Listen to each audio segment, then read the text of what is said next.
اللہ جو میں بتاتا ہوں پہلے مجھے عمل کرنے کی، اور اسی طرح آپ جو سن رہے اس پر عمل کرنے کی اللہ رب ذوالجلال توفیق دے۔ میرے دوستوں، میرے ماؤں بہنوں، خاص کر میں آپ اس جمعے میں جو بات جو رکھنے جا رہا ہوں یہ اللہ کی نعمت کے بارے میں بتانا چاہتا ہوں۔ اللہ کی نعمتیں جو ہے بے حساب ہیں۔ اللہ بولتا ہے وَإِن تَعُدُّوا نِعْمَتَ اللَّهِ فَلَا تُحْصُوهَا، جو ہے تم جو ہے اللہ کی نعمت گننا چاہتے ہیں تو گن نہیں سکتے ہیں۔ تو بے حساب جو ہے نعمتیں ہیں، بے حساب نعمتیں ہیں۔ انسان نعمت پا کر بھی کیا ہوتا ہے؟ گمراہ ہوتا ہے۔ آج ہم کیا سمجھتے ہیں؟ انسان جو ہے اللہ کی ناراضگی جو ہے شرک کر کے جو ہے گناہ کرتا ہے، اور اس میں جو ہے کیا کرتا ہے، اس کی وجہ سے اللہ کی لعنت ہوتی ہے، چلے جاتا ہے۔ اسی طرح جو ہے اللہ کی نعمت پا کر ناشکری کرنا، نعمتیں پا کر اللہ کو بھول جانا۔ اللہ جو ہے سورہ اللہ بتاتے ہوئے کیا، یا بنی اسرائیل اذکروا نعمتی التی انعمت علیکم وانی فضلتکم علی العالمین۔ اللہ بولتا بنی اسرائیل، یہود جو دنیا میں بہت اونچے قوم تھے، موسیٰ علیہ السلام کے قوم کو اللہ اتنا اونچا بنایا کہ جو بنا کہ جنت سے جو ان کے جو ہے کیٹرنگ کا اہتمام ہوا، انتظام ہوا۔ من و سلوہ جیسے چیز اللہ جو ہے دنیا میں جو ہے بھیجا کرتا تھا۔ بھیج کر کیا کرے وہ لوگ، یا بنی اسرائیل اذکروا نعمتی التی انعمت علیکم وانی فضلتکم علی العالمین، جو ہے میں جو ہے جو نعمت ہے تمہیں یاد کرو۔ اللہ بولتے ہیں بنی اسرائیل کو جو ہے قوم بنی اسرائیل کو بولتے ہیں، یہود قوم کو بولتے ہیں، تو یاد کرو۔ تو اللہ کی نعمت کا یاد کرنا یہ اللہ کی جو ہے یہ ایک عبادت ہے، یہ مقصد زندگی ہے۔ انسان اگر مقصد پہچاننا ہے تو پہلے نعمت جو ہے مجھ پر اللہ کی نعمت کیا ہے، مجھ پر اللہ کے احسانات کیا ہیں، میری زندگی میں جو ہے اللہ کیا نے کیا ہے۔ تو اللہ کی نعمت کا یاد کرنا، اللہ میری زندگی کو جو ہے کس طرح جو ہے بنایا ہے، میری زندگی کو اللہ نے جو ہے کس طرح جو ہے سنوارا ہے، میری زندگی کو اللہ نے کس طرح جو ہے مجھے بنایا ہے۔ تو یہ اگر ہم سوچیں گے، اللہ کی نعمت کو یاد کریں گے، تو انسان جو ہے بیکار چیزوں میں نہیں جائے گا، غلط راہ پہ نہیں جائے گا، شیطان کے راستے پہ نہیں جائے گا، خواہشات پہ نہیں جائے گا۔ میرے ماؤں بہنوں دوستو، جب انسان اللہ کی نعمت کو یاد کرتا ہے تو انسان دین میں جم جاتا ہے۔ اللہ کی نعمت پہ جو استقامت جیسی چیز اللہ جو ہے بخشتے ہیں۔ اللہ کی نعمت کے اگر فراموش کرتے ہیں تو یہود جیسے ذلیل بنا دیں گے۔ اللہ حفاظت فرمائے۔ یہودی جو ہے اللہ کی نعمت کو ٹھکرائے، اللہ ذلت دے دیا۔ وَأَنِّي فَضَّلْتُكُمْ عَلَى الْعَالَمِينَ، اللہ بتاتے ہیں وہ یہود کو جو ہے دنیا میں فضیلت پورے قوم میں اونچا بنایا، لیکن جب نبیوں کو ٹھکرائے، نبیوں کی باتوں کو ٹھکرائے، کیا کر دیا؟ وَضُرِبَتْ عَلَيْهِمُ الذِّلَّةُ، اللہ بولتا ہے ذلت سے درکنار کر دیا۔ تو میرے ماؤں بہنوں، خاص کر اللہ میں امت مسیحا آج ہمارے ماحول میں بالکل نعمت کے بارے میں، اللہ کی نعمت کے سلسلے میں ناشکری کے الفاظات زیادہ ہیں۔ اللہ حفاظت فرمائے۔ کیا بھئی یہ رہتا رہے تو چلے گا کیا، اتنا کمائے تو چلے گا کیا، یہ اس میں جو ہے جینا چلے گا کیا، گھر چلے گا کیا۔ تو یہ سب چیز اس زمانے میں جو بالکل جو ہے فاقے کی زندگی پہ ایمان ان کے زندگی میں جو ہے بسا ہوا تھا، اللہ پہ شکر ادا کرتے تھے، لیکن جو ہے آج جو ہے فراوانی ہے، پھر بھی جو ہے ناشکری ہے۔ اللہ حفاظت فرمائے۔ اللہ وہی فرماتے ہیں ناشکری کا دروازہ بالکل کفر کا دروازہ ہے۔ تو یہ بالکل جو ہے ایمان والے کی راستہ جو ہے شکر والا راستہ ہے۔ وہی آپ کے سامنے سورہ دہر کے بارے میں جو ہے کیا سورہ دہر کا جو ہے تلاوت کیا، تو اس میں جو ہے اللہ فرماتے ہیں دو راستے بنائے، ایک جو ہے شکر کا، دوسرا جو ہے کفر کا۔ تو اس راستے پہ اگر ہم جمیں گے، اللہ کی نعمت کا جو ہے سب سے بڑی نعمت کے بارے میں اگر ہم دیکھیں گے اللہ ہماری زندگی میں دیا ہے، تو میرے ماؤں بہنوں اللہ جو ہے ہم سوچیں گے سب نعمت، مثال طور پر مال ہے نعمت ہے، حسن ہے نعمت ہے، پڑھائی ہے نعمت ہے، لیکن جو ہے سب سے بڑی نعمت جو ہے اللہ جو دیا ہے، اس کے بارے میں اگر سوچیں گے تو ہمیشہ جو ہے اللہ جو ہے ہمیں سب سے بڑی نعمت جو اللہ ہمیں زندگی میں دیا ہے، یہ اللہ جو ہے نیک راہ ہے، ہدایت ہے۔ یہ ہدایت اگر انسان کی زندگی میں پا کر بھی اگر گمراہ راستے پہ، کفر کے راستے پہ، جو ہے اللہ کو بھولے ہوئے جو جاہلانہ راستے پہ اگر انسان رہیں گے تو انسان کیا ہوگا؟ بالکل جو ہے شیطان کے قریب ہو جائے گا، تو میرے دوستو آپ کے سامنے جو بات رکھنا چاہتا ہوں، اللہ میرے ماں و بہنوں ہمیں مسلمانہ خاندانی مسلمانہ اللہ جو ہے نعمت ہمیں جو ہے وہ زمانے سے اتنا کریں وہ کریں، ہم نے پورا معلوم آج خاص کر پیرنا بٹ میں کیا نہیں ہے بولو، سب کچھ معلوم ہے لیکن معمول نہیں ہے، علم ہے لیکن عمل نہیں ہے۔ کیوں نہیں ہے؟ اللہ کی نعمت کو اگر وہ لوگ جو ہے احساس نہیں، میرے دوستو اس نعمت کے بغیر بہت سے وہ لوگ ہیں بے چین ہیں بہت سے، بالکل ایسے ایسے کروڑوں کو اللہ دے دیا، لیکن یہ نعمت جو ہدایت جیسی نعمت اللہ نے دیا ہے وہ نہ ہونے کی وجہ سے انسان بے چین ہے۔ ایک واقعہ بتا کر میں دوسرے زبان ایک واقعہ آپ کے سامنے رکھنا چاہتا ہوں، آپ سمجھو میرے ماں بہنوں، غور سے دیکھو۔ ایک جگہ جو ہے ایسا ایک موقع ہوتا ہے، ایک واقعہ ایسا ہے کہ جو ہے ایک بستی میں مسجد کے باہر دعویٰ فیلڈ میں جو ہے لوگوں کو جو ہے دین بتاتے ہوئے ایک ٹیم باہر رہتا ہے۔ اس وقت جو ہے ایک نوجوان آتا ہے، پریشان آتا ہے، آ کر ان سے بتاتا ہے کہ جو ہے میرا جو ہے زندگی فلاپ ہو گیا، فیل ہو گیا، میں جو ہے سوسائڈ کرنے جاتا ہوں، نعوذ باللہ، اللہ حفاظت فرمائے۔ وہ دوسرے جو ہے مذہب کا تھا، عیسائی مذہب کا تھا، مسلمان نہیں تھا وہ۔ تو آ کے باہر کھڑے بولتا ہے بھائی میں جو ہے سوسائڈ کرنے جاتا ہوں۔ وہ باہر کنٹری کا، اس کا روایت جو ہے فجی لینڈ میں جو ہوا تھا، آسٹریلیا کے پاس۔ تو وہ بندہ جو ہے کیا کرتا، مسجد کے پاس آ کر بولتا ہے مجھے زندگی کیا ہو گیا، پورا فلیپ ہو گیا، میں ایک گریجویٹ ہوں، میں کون سا کام کرے تو بھی کام ہاتھ دیتا نہیں ہے، پورا جو ہے پورا فیل ہوتا ہے میرا، میں ایک گریجویٹ ہوں، کون سا کام کرے تو بھی ہوتا نہیں ہے۔ میں جا کو پوچھا فادر کے پاس، تو بولتا ہے جنمم تیرا صحیح نہیں۔ کیا بولتا؟ یہ جنم صحیح نہیں ہے، میں کیا کرتے بھی کہاں ہاتھ دیتا نہیں ہے، پورا فیل اوپر فیل ہو لگ جاتا، میں کیا کروں؟ اسے ہستے مجھے جا کو پوچھے تو یہ تو تیرا جنم صحیح نہیں ہے، دوسرا جنم صحیح رہا بول کو، نعوذ باللہ۔ تو پریشان ہوتا ہے، وہ کیا کرتا ہے، آخرکار سوسائڈ کرنے کے لیے ارادہ کرتے ہوئے مسجد سے گزرتا ہے، ادھر مسجد سے جاتے وقت بول کو جاتا میں سوسائڈ کرنے جاتا ہوں۔ اس کے بعد ان کو بلا لے کو، 2-3 آدمی مل کو سمجھاتے گمجھاتے، اندر مسجد کو لے کو آتے، اندر مسجد کو بلا کو آتے، لے کو آتے، مسجد میں بیٹھتا، کیا مسجد میں بیٹھے ساتھ جو ہے وہاں امام صاحب کچھ درس ہو لے کو رہتا، قرآن کی جو ہے درس، قرآن حدیث کی جو ہے باتیں ہو لے رہتی، کتاب پڑھا جاتا ہے، پڑھ لے کو رہے تو کیا ہوتا ہے، اسے نیند آ جاتی، نیند آئے تو جلدی بڑے جو اس کے بڑے رہتے ہیں امام صاحب بول رہتے سو جان دے بول کو، سو گیا۔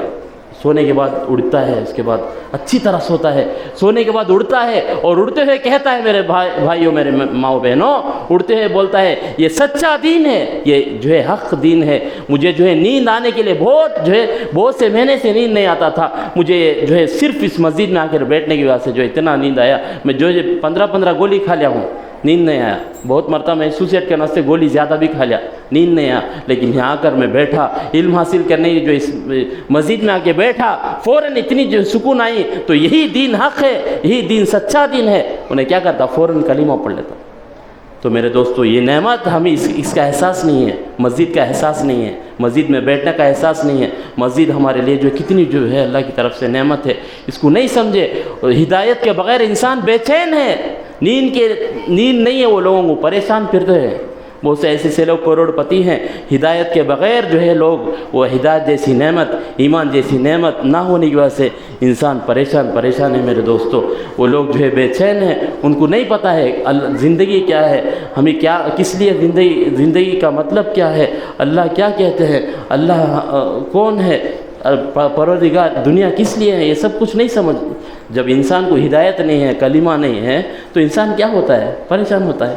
تو ایسے بہت سے لوگ جو ہے آج بہت باہر جو ہے، جو بھی ویسٹرن نارتھ جو کنٹریز میں ہیں، بہت سے لوگ جو ہے انسان کو دنیا میں کیا مقصد سمجھ میں آنا نہیں سو، بہت سے لوگ جو ہے کیا ہے، ان کے زندگی میں جو ہے خوشی نہیں ہے، بے چین ہے، کروڑوں کا پیسہ ہے، لیکن جو ہے ان کو سکون نہیں ہے۔ سکون اگر ہونا ہے تو اللہ جو ہے کس میں رکھا ہے، دین ہدایت پہ رکھا ہے۔ اللہ میں ویسی ہدایت رہ کر بھی آج ہم دین سے دور ہیں، مسجد سے دور ہیں، اذان ہوتی ہے، ہمارے گھروں میں جو ہے کیا ہے، فونوں میں رہتے ہیں، گانا پہ رہتے ہیں، فلاں پہ رہتے ہیں۔ اللہ کی نعمت کی فراموش ٹھکرانا، یہ اللہ کی لعنت غضب آئے گی، اس کی وجہ سے انسان جو ہے شیطان کی راہ پہ جاتا ہے۔ تو یہ سب چیزیں جو ہے کفر کی راہ ہیں، اللہ کو بھول کے اگر رہیں گے، اسی حالت پہ موت آ جائے گی، تو پھر جو ہے کیا ہوگا میرے دوستوں، میرے ماؤں بہنوں، اللہ کی نعمت اگر ہم اس کا صحیح استعمال نہیں کریں گے تو پھر جو ہے بالکل انسان اللہ جو ہے کیا کریں گے، اللہ کی امان میں نہیں رہتے۔ अल्लाह की जो है शैतान के करीब हो जाता है। तो बहरहाल मैं इस बात से जो है बात को आप वजाहत ये करना चाहता हूँ, अल्लाह ने जो है हमें जो नेमत दिया है उस पर अमल करने की अल्लाह हमें सादत व तौफीक दे। अल्लाह रब्बे कायनात हमें इस पर हम सही तौर पर जो है जमे हुए, अल्लाह से जुड़े हुए, अल्लाह के दीन से जुड़े हुए अल्लाह रब्बे ज़ुल जलाल हमें बनाए। तो बात दरअसल आपके सामने यहाँ तक मकसद ये है कि जो है नेमत को सही तौर पर पहचान कर हमें इस पर जो है इस्तिक़ामत से जुड़े हुए अल्लाह की नेमत को सही तौर पर अपनी ज़िंदगी में बसाते हुए हमारे ज़िंदगियों में अमल करने की अल्लाह सादत दें। अरुमी சொந்தங்களே, நான் உங்கள் மத்தியிலே சொல்லக்கூடிய விஷயம் என்னவென்று சொன்னால், அல்லாஹ் ரப்புல் ஆலமீன் ஏகப்பட்ட நியாமத்துகளை அல்லாஹ் நமக்கு வழங்கியிருக்கிறான், அருளியுள்ளான். அதை நாம் உணரக்கூடிய மக்களாக மாற வேண்டும். பல நியாமத்துகள், அருட்கொடை, நேமத் என்று சொன்னார் அருட்கொடை. அல்லாஹ் சொல்லும்போது பல ஏகப்பட்ட அருட்கொடையை வழங்கியிருக்கிறேன். இன்றைக்கி என்ன செஞ்சிட்ருக்காங்க? அதை மறந்து இருக்கிறீங்க. முதல் நேமத் அல்லாஹ் உனக்கு மூச்சு கொடுத்திருக்கிறான்.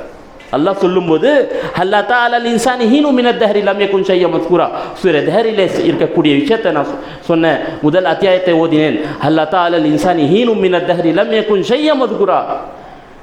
நீ அந்த காலத்தை நீ சிந்தித்து பார், யோசித்து பார். ஷையன் மஸ்கூரா, உன்னை பற்றி எதுவுமே இல்லை. நீ ஒரு இந்திரிய துளியாக இருந்தாய், இந்திரிய துளியாக இருந்தாய். உனக்கு ஆளாக்கியவன் யார்? யோசித்து பார், சிந்தித்து பார். எத்தனோ மக்கள் பிறவிலேயே பிறந்த அந்த வெண்டிலேட்டர்லேயே இருந்து மறைத்து அப்படியே போயிடுறாங்க. வெண்டிலேட்டரில் என்ன இப்போ இது பல்ஸ் இல்லை, இது இல்லை, அது இல்லை, அப்படியே போயிட்டு 2 மாதம் 3 மாதம் அது அப்படியே போயிடுறாங்க. ஆனால் அவங்களுக்கு வாய்ப்பை அல்லாஹ் கொடுத்திருக்கிறாங்க. அந்த இந்திரிய துளியிலிருந்து ஒரு பெரிய ஆளாக்கியவன் யார்? அதை சிந்தித்து பார்க்க வேண்டும். அல்லாஹ் அதை எந்த அளவுக்கு அல்லாஹ் சொல்லும்போது அல்லாஹ் செய்ய மதுக்கூரா, நீங்கள் ஒருபோதும் மக்களிடத்தில் அறிமுகம் இல்லாத நபராக இருந்தீங்க, உங்களுக்கு ஆளாக்கியவது யார் என்று சிந்தித்து பார்த்து படைத்தவனை நாடக்கூடிய மக்களாக மாற வேண்டும். அப்போது அருமை சொந்தங்களே, அல்லாஹ் நமக்கு உயிர் கொடுத்திருக்கிறான், மூச்சு கொடுத்திருக்கிறான் என்று சொன்னால் அல்லாஹ் தான் கொடுத்திருக்கிறான். அல்லாஹ் தஆலா இன்சானி ஹீனு மினத் தஹரி லம் யகுன் ஷையன் மஸ்கூரா. அல்லாஹ் சொல்கிறான், உண்மையிலே நீங்கள் ஒரு காலத்தில் உங்களை பற்றி யாரும் அறியாதவர்களாக இருந்தாங்க. நான் அறிய செய்தேன். யார் செய்தேன்? அல்லாஹ் செய்திருக்கிறான், படைத்தவன் செய்திருக்கிறான். நம்மை உண்டாக்கியவன் யார், நம்ம ஒரு ஆளாக்கியவன் யார் என்ற விஷயத்தை உணர்ந்து நாம் அல்லாஹுடைய அருட்கொடையை நாம் பெற்று அதன்படி அமல் செய்து அல்லாஹ்வை நன்றி செலுத்தக்கூடிய அடியானாக மாறும் வரை நாம் உண்மையிலே நம்முடைய வாழ்க்கையுடைய அர்த்தத்தை அறியவில்லை, நம்முடைய நோக்கத்தை அறியவில்லை. அல்லாஹ் எதற்காக உலகத்தில் நமக்கு இந்த உயிர் கொடுத்திருக்கிறான் என்ற விஷயத்தை அல்லாஹ் சொல்லும்போது என்ன செய்கிறான்? வல்லதி ஹலகல் மௌத வல் ஹயாத லியப்லுவக்கும் அய்யுக்கும் அஹ்ஸனு அமலா. அல்லாஹ் மௌத்தையும் ஹயாத்தையும் எதற்காக உண்டாக்கி இருக்கிறான் என்று சொன்னால், லியப்லுவக்கும், உங்களை சோதிப்பதற்காக. இப்போது ஹயாத், நம்ம உயிரோடு இருக்கிறோம் என்று சொன்னால், நமக்கு அல்லாஹ் உயிர் கொடுத்திருக்கிறான் என்று சொன்னால், நமக்கு அல்லாஹ் வாழ்க்கையை கொடுத்திருக்கிறான் என்று சொன்னால் எதற்காக என்று சிந்திக்க வேண்டும். ஏனோ தானம் என்ற நாம் இன்றைக்கி அலட்சிய போக்கோடு இருக்கக்கூடிய இந்த சமூகத்தில், வாழ்க்கையுடைய அர்த்தத்தை அறியாத சமூகத்தில் இப்போ வெறும் என்ன வெற்றியாக இன்றைக்கி பார்த்திங்கன்னா பைக் ரேசிங்கு இந்த மாதிரி வெற்றியான விஷயத்தில் நம்முடைய இந்த சமூகம் அல்லாஹ்வை மறந்து அல்லாஹ் கொடுத்த உயிர் அல்லாஹ் கொடுத்த அந்த உயிரை என்ன விளையாடுறாங்க, உயிரோடு விளையாடுறாங்க. அதையெல்லாம் அல்லாஹ் கொடுத்த பெரிய பாக்கியம் என்று நினைத்து அல்லாஹ் நமக்கு கொடுத்த இருக்கக்கூடிய அந்த நாட்களை அல்லாஹ் பொருத்தத்துக்காக அல்லாஹ் இதன் மூலமாக நாம் நன்மையான காரியம் செய்ய வேண்டும் என்ற நோக்கம் இருக்கும் பட்சத்தில் அல்லாஹ் என்ன செய்வான்? ஈருலகத்தில் வெற்றி கொடுப்பான். ஆக அருமை சொந்தங்களே, இதை உணர்ந்து நாம் செயல்பட வேண்டும். முதல் அல்லாஹ் கொடுத்த இந்த உயிர், அல்லாஹ் கொடுத்த இந்த வாழ்க்கையை நாம் அறிந்து, அல்லாஹ் கொடுத்த இந்த வாழ்க்கையை நாம் அல்லாஹ்வுடைய நேமத் என்று அறிந்து நாம் செயல்படக்கூடிய நேரத்தில் வீண் வீரியமான விஷயத்திலிருந்து, தேவையற்ற விஷயத்திலிருந்து நாம் என்ன செய்வோம்? விலகுவோம். அருமை சொந்தங்களே, ஆக அல்லாஹ் கொடுத்த மிகப்பெரிய அந்த அருட்கொடை நான் இந்த ஜுமாவில் சொல்லக்கூடிய விஷயம் என்னன்னு சொன்னால், அல்லாஹ் கொடுத்த அருட்கொடை நாம் உண்மையிலே அல்லாஹுக்கு திருப்பொருத்தத்துக்காக நாம் பயன்படுத்தி கொள்ள வேண்டும். அல்லாஹ் படைத்தவனுக்கு மாறு செய்யக்கூடாது, நன்மையான விஷயத்தில் ஈடுபட வேண்டும் என்ற விஷயத்தை நான் உங்களுக்கு உணர்த்துகிறேன் அருமை சொந்தங்களே. ஆக அல்லாஹ் சொல்லும்போது இதுக்கு முன்னாடி சமூகத்தை பற்றி சொல்லும்போது யா பனி இஸ்ராயில் குருணியா மத்திய இல்லத்தியானம் பனி இஸ்ராயில் சமூகத்தை என்ன செய்தான், பல அருட்கொடை கொடுத்துனான். எந்த அளவுக்கு என்று சொன்னால் வானத்திலேருந்து அவங்களுக்கு சாப்பாடை இறக்கி கொண்டிருந்தான், சொர்க்கத்திலேருந்து அவங்களுக்கு சாப்பாடு வந்துட்டு இருந்துச்சு. அதே அல்லாஹ் இதுதானா அதுதானா என்று சொல்லிட்டு அவங்க அல்லாஹ் அந்த நியாமத்தை புறக்கணித்தார்கள். அல்லாஹ் என்ன செய்துகிறான், அந்த மக்களை இழிவுபடுத்தி விட்டான் அருமை சொந்தங்கள். ஆக அல்லாஹுடைய நியாமத்தை பெற்று நன்றி அல்ஹம்துலில்லாஹ் என்றும் அல்லாஹுடைய அருட்கொடை என்று நாம் எந்நேரத்திலும் அல்லாஹுடைய அருட்கொடை அடைந்து அல்லாஹுக்கு நன்றி செலுத்த வேண்டும் அருமை சொந்தங்களே. எதுவரை என்று சொன்னால் ரசூல்லா பற்றி நீங்கள் கேள்விப்பட்டிருப்பீங்க. அஃபலா கூன அப்தன் ஷக்கூரா, ரசூல்லா என்ன செய்கிறாங்க, தொழுகை நேரத்தில் எப்படி தொழுகிறாங்க என்று சொன்னால் கால் வீங்கும் அளவுக்கு தொழுகிறாங்க. ரசூல்லா அவன் எத்தனோ மக்கள் என்ன செய்கிறாங்க, நான் ஏன் தொழுணும் நவுதுபில்லா, நான் என்ன பாவம் செஞ்சேன் நவுதுபில்லா அப்படி சொல்லக்கூடிய கட்டம். எத்தனோ மக்கள் ஏன் தொழுணும், பாவம் செய்யக்கூடியவங்க தான் தொழுணும், நம்ம பாவம் செஞ்சோமா. ரசூல்லா எந்த அளவுக்கு தூய்மான ரசூல்லா தான், அந்த ரசூல்லாவே எப்படி செய்கிறாங்க, தொழுகிறாங்க, கால் வீங்கும் அளவு தொழுகிறாங்க, கால் வீங்கும் அளவும் தொழுகிறாங்க அருமை சொந்தங்களே. அதுக்கப்புறம் கேட்கும்போது ஏன் ரசூலுல்லாஹ்வே எந்த அளவுக்கு நீங்கள் தொழுறீங்க, காலெல்லாம் வீக்கம் வருது என்று சொல்லும்போது அஃபலா அக்கூன அப்தன் சுக்குரன்னா, நான் நன்றி செலுத்தக்கூடிய அடியானா ஆகக்கூடாதா என்ற வார்த்தையை ரசூலுல்லாஹ் சொல்கிறாங்க அருமை சொந்தங்களே. அந்தளவுக்கு அவங்களுடைய தொழுகையுடைய நீட்டமாக எந்த தொழுகை, தஹஜ்ஜுத் தொழுகை, அந்த மாதிரி நஃபீலான உபரியான தொழுகையை அப்படி தொழுகிறாங்க அருமை சொந்தங்களே. அப்படி உணர்வு நம்மிடத்தில் அல்லாஹ்வுடைய தீனுடைய விஷயத்தில் அல்லாஹ் கொடுத்த அருட்கொடையை பெற்று அல்லாஹ்க்கு நன்றி செலுத்தக்கூடிய விதத்தில் நம்முடைய இபாதத்துகள் இருக்க வேண்டும். அதே போல் நாம் என்ன சொல்கிறது, செயல்பாடுகள், சமூக சேவையான விஷயம், அடுத்தவங்களுக்கு உதவி செய்வது, அடுத்தவங்களுக்கு கடனை தருவது, அடுத்தவங்களுடைய விஷயத்தில் நாம் அக்கறை செலுத்தி அவங்களுக்கு உதவிகரமாக இருப்பது, இதெல்லாம் நன்றியான வார்த்தை, நன்றி செலுத்தக்கூடிய செயல்பாடுகள். ஆக அருமை சொந்தங்களே, அல்லாஹ் கொடுத்த மாபெரும் அருட்கொடையில் இந்த அருட்கொடை நமக்கு கிடைத்த ஹிதாயத் என்ற விஷயம், எத்தனோ மக்கள் இந்த ஹிதாயத் இல்லாமல் அலல் பண்ணிட்டு கொண்டிருக்கிறார்கள், நேர்வழி இல்லாமல் தடுமாடி கொண்டு இருக்கிறார்கள். நேர்வழி என்ற விஷயம் என்னவென்று சொன்னால் நாம் என்றும் கேட்டுக்கொண்டே இருக்கிறோம், இஹ்தின ஸிராத்தல் முஸ்தகீம், இஹ்தின ஸிராத்தல் முஸ்தகீம் என்ற என்றும் அல்லாஹ் யால்லாவே எனக்கு நேர் வழி கொடு, அல்லாஹும்ம ஹதினா ஃபீமன் ஹதைத், அல்லாஹ்விடத்தில் என்ன செய்கிறோம், நேர்வழி. அப்புறம் என்ன, வஆஃபினா ஃபீமன் ஆஃபைத், என்ன செய்யணும், அதுக்கப்புறம் அல்லாஹ் முதல்ல நேர்வழி, அப்புறம் ஆரோக்கியத்தை கொடு என்ற துவாவை இன்றும் நாம் கேட்டுக்கொண்டே இருக்க வேண்டும். ஆக இந்த நேர்வழி என்ற பாக்கியம் அல்லாஹ் கொடுத்திருக்கிறான் என்று சொன்னால் அதை அறிந்து புரிந்து நாம் செயல்பட வேண்டும். இந்த நேர்வழி என்ன பாக்கியம் எது நம்ம எப்போ அதில் வெற்றி கிடைக்கும் என்று சொன்னால் அதில் நாம் நிலைத்து இருக்க வேண்டும்.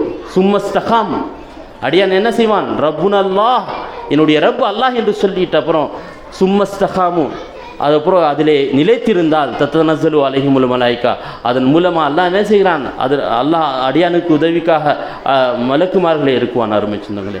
அந்த நிலையிலே நாம் நம்முடைய ஈமான், எனக்கு தெரியும் தஹஜ்ஜுத் படித்தா இவ்வளோ நன்மை இருக்குது, இது செஞ்சால் நன்மை இருக்குது, விதவைகளுக்கு உதவி செய்ய இந்த நன்மை இருக்குது, நம்ம அனாதைகளுக்கு உதவி செய்யும்போது நம்ம சொர்க்கத்தில் ரசூலாவோட இணக்கமாக இருப்போம், இதெல்லாம் தெரியும், நம்ம செய்யலை. அறிவது மார்க்கம் அல்ல, எனக்கு தெரியும் என்ற விஷயம், அறிதல் என்ற விஷயம் இது ஒருபோதும் நமக்கு நஜாது கொடுக்காது, நாம் வெற்றியான பாதையில் இல்லை. நாம் தெரிந்து அதன்படி அமல் செய்யும் பட்சத்தில் தான் அல்லாஹ் நமக்கு என்ன செய்வான், வெற்றி கொடுப்பான், சொர்க்கத்தை கொடுப்பான். ஏனென்று சொன்னால் அறிந்த சமூகம், இந்த யூத சமூகம் எல்லாமே தெரியும் வருகின்றோம், இல்லை என்ன தெரியல, முஸ்தஷீகின் என்ற ஒரு கூட்டமே யூதத்தில் இருக்கும். அவங்களுக்கு அவங்க மூசா அலைஹிஸ்ஸலாத்து வஸலாமுடைய சமூகம், ஆனால் ரசூலுல்லாஹ் ஹதீஸை பற்றி அவங்க படிச்சிருக்காங்க. முஸ்தஷீகின் அவங்களுக்கு எல்லாமே தெரியும், ஆனால் அவர்கள் தெரிவது, கல்வி அறிவது என்பது இது வேறு, அதன்படி அமல் செய்வது என்பது வேறு. கல்வி வந்தவுடன் என்ன வரணும், சமீஅனா வ அதானா, நாம் கேட்டோம் அடிபணிந்தோம் என்ற விஷயம் நம்ம இடத்துல வரும்போது உண்மையிலே நாம் அல்லாஹுக்கு நன்றி செலுத்தக்கூடிய மக்களாக மாறுவோம் அருமை சொந்தங்களே. ஆக நாம் அல்லாஹ்வுடைய அந்த அருட்கொடையை பெறக்கூடியவர்களாக பெற்று அதை உணர்ந்து நாம் நம்முடைய ஒவ்வொரு செயல்பாடுகளும் நாம் அல்லாஹ்வுக்கு நாம் நன்றி செலுத்தக்கூடிய மக்களாக மாறணும், அல்லாஹ்வுடைய நட்பை பெறக்கூடிய மக்களாக மாறணும். அதை தான் அல்லாஹ் விரும்புகிறான். அல்லாஹ் அதை தான் என்ன செய்கிறான். அல்லாஹ் அதன் பற்றி யா பனி இஸ்ராயில் குரு அடிக்கடி நீங்கள் அல்லாஹ்வுடைய அருட்கொடை நினைவு செய்வது கூட இபாதத்தாக இருக்கிறது. ஆக அருமை சொந்தங்களே, அல்லாஹ் ரப்புல் ஆலமீன் நமக்கு அல்லாஹ்வுடைய அந்த அருட்கொடையை குறிப்பாக நமக்கு எடுத்தக்கூடிய ஈமானுடைய பாக்கியம், ஹிதாயத்துடைய பாக்கியம், இந்த மஸ்ஜித் என்ற பெரிய பாக்கியம் மஸ்ஜித் அல்லாஹ் கொடுத்திருக்கிறான் என்று சொன்னால் அதன் மூலமாக நாம் என்ன அல்லாஹ்வுடைய நெருக்கத்தை பெறக்கூடிய மக்களாக மாறணும். இந்த ஏரியாவிலே பல கோடிக்கு சொந்தம் பில்டிங் இருக்கும். பார்த்திங்கன்னா எத்தனோ மக்கள் வீடு கோடிக்கணக்கான காசு செலவு பண்ணி அதை உண்டாக்குறாங்க. ஆனால் அல்லாஹ்வுக்கு பிடித்தமான இடம் எது என்று சொன்னால் நபி ஹுரைரா ரலியல்லாஹு அன்ஹு قال رسول الله صلى الله عليه وسلم ان احب البلاد الى الله مساجدها وابغض البلاد الى الله اسواقها. அல்லாஹ்வுக்கு உலகத்திலே மிக பிடித்தமான இடம் இது இருக்கிறது என்று சொன்னால் அது பள்ளி வாயிலாக இருக்கிறது, மஸ்ஜிதாக இருக்கிறது. அல்லாஹ்வுக்கு ரொம்ப பிடித்தமான இடம் அது கூரையாக இருந்தாலும் சரி. ரசூலுல்லாஹ்வுடைய காலத்தில் மஸ்ஜித் நபி எப்படி இருந்துச்சுன்னா, அவங்க மழை பெய்யக்கூடிய நேரத்தில் சஜ்ஜாக்கு செல்லும்போது மண் இந்த நெத்தியில் அப்படியே மண் ஒட்டிக்குமா, சேராக ஒட்டிக்குமா. அந்த அளவுக்கு அப்படி அவங்க அப்படியெல்லாம் இபாதத் செஞ்சாங்க. மழை பெய்யும் போது அந்த சஜ்ஜாக்கு போகும்போது சேர் ஒட்டிக்குவோம், மண் ஒட்டிக்குவோம். அந்தளவுக்கு அப்படியெல்லாம் கஷ்டப்பட்டு அவங்க அவங்க என்ன மாறினாங்க, ரஸியல்லாஹு அன்ஹு வரதுவான், அல்லாஹ் அவங்களை பொருந்தி கொண்டான் என்ற வார்த்தை அல்லாஹ் என்ன அருளிக்கிறான், ஆயத்தே இருக்கிறான். அந்தளவுக்கு அவங்க அவங்களோட மஸ்ஜித் கூரையாக இருந்துச்சு. அப்படிப்பட்ட அந்த மஸ்ஜித் கூரையாக இருந்தாலும் அல்லாஹ்வுக்கு உலகத்திலே பிடித்தமான இடம். அஹப்பல் பிலாத் என்று சொன்னால், ஹப் என்று சொன்னால் அல்லாஹ்வுக்கு நேசம். ஆனால் மிகவும் மிகவும் உலகத்திலே நேசத்துக்கூடிய இடம் அஹப் என்று சொன்னால் அதை விட அதிகம் நேசமான இடம் எது என்று சொன்னால் பள்ளிவாசலாக இருக்கிறது, மஸ்ஜிதாக இருக்கிறது. அப்போ அந்த இடத்தை நம்ம நேசிப்பது நம்முடைய கடமை.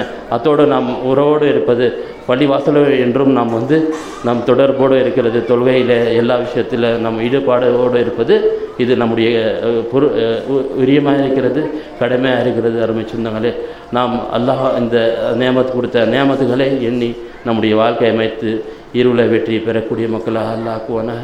ரப்புல் ஆலமீன் இருளன்மையை நமக்கு அல்லாஹ் தந்தருள்வானாக. ரப்புல் ஆலமீன் நோயாளி இருக்கக்கூடிய நம்மில் இருக்கக்கூடிய நோயாளிகளுக்கு அல்லாஹ் நிவாரணத்தையும் அல்லாஹ் ரப்புல் ஆலமீன் அந்த நோயிலிருந்து விடுதலை அல்லாஹ் தர வேண்டும். எல்லா விதமான தீங்கு நோயிலிருந்து அல்லாஹ் நமக்கு பாதுகாப்பை தர வேண்டும். ரப்புல் ஆலமீன் எல்லா மக்களுக்கும் அல்லாஹ் வாழ்வாதாரத்தை மேன்மைப்படுத்த வேண்டும். அல்லாஹ் ரப்புல் ஆலமீன் நம்முடைய வீட்டில் இருக்கக்கூடிய பெண்மார்களுக்கும் அல்லாஹ் ரப்புல் ஆலமீன் நல்ல ஹிதாயத்தை தந்து ரப்புல் ஆலமீன் இந்த நல்ல சமூகத்தை உண்டாக்கக்கூடிய பெண்மணிகளாக அல்லாஹ் ஆக்க வேண்டும். ரப்புல் ஆலமீன் நமக்கு இருள வெற்றி அல்லாஹ் தந்தரள வேண்டும். வல்ஹம்துலில்லாஹி ரப்பில் ஆலமீன்.